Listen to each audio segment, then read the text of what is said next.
or detention and the basis for detention. So, what is the law and what is the crime that I committed? The ICC has been probing the former president since 2017. He has been accused of committing crimes against humanity in the name of curbing drug dealers. Here are 3 instances which will give you a sense of what the ICC is looking into. Rodrigo Duterte built his reputation as the quote-unquote punisher while he was the mayor of Davao for more than 20 years. During this on and off tenure, more than 1,000 people were killed, including suspected drug users and dealers. If you destroy my country, I will kill you.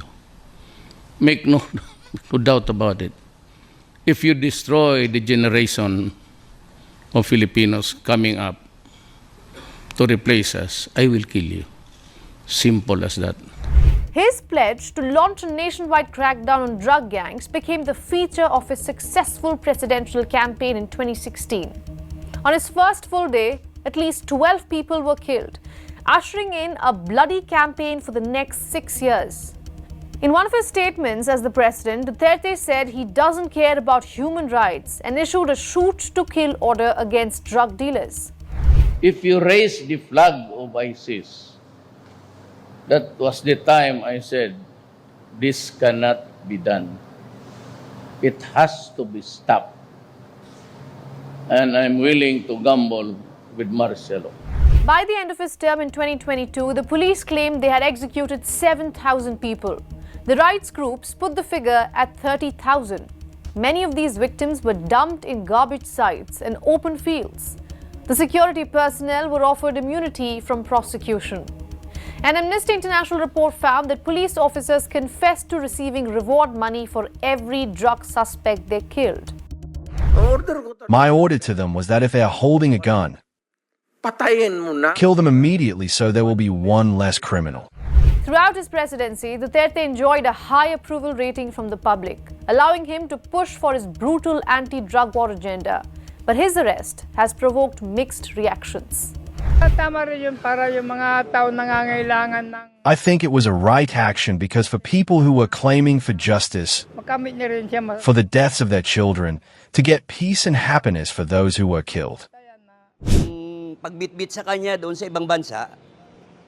Dragging him outside the country is good as being imprisoned already. Dahil wala siyang His rights were removed, no matter which sin he has committed. magiging He shouldn't have been brought away like that. pero hindi dapat na sa ibang bansa sa dinala dito sa atin. He should have stayed in the country. We have our courts to decide on the case.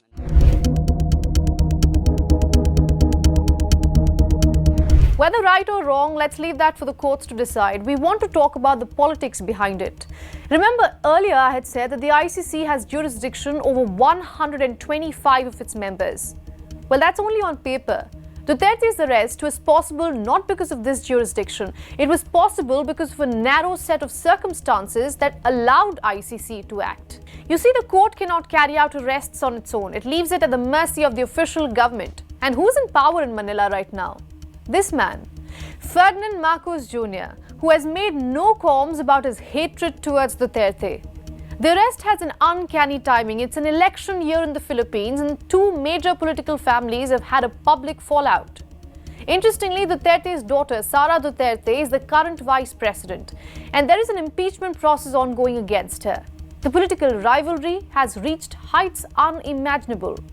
At one point, the vice president said, and I'm quoting, she wants to cut Marcos' head off and threatened to dig up his dead father's body and throw it into the ocean. Sara Duterte has now flown to The Hague to assist her father. There is no legal basis at all to turn over or to endorse the president, the former president, to ICC. So, wala silang... If they are looking for justice, there's no justice here.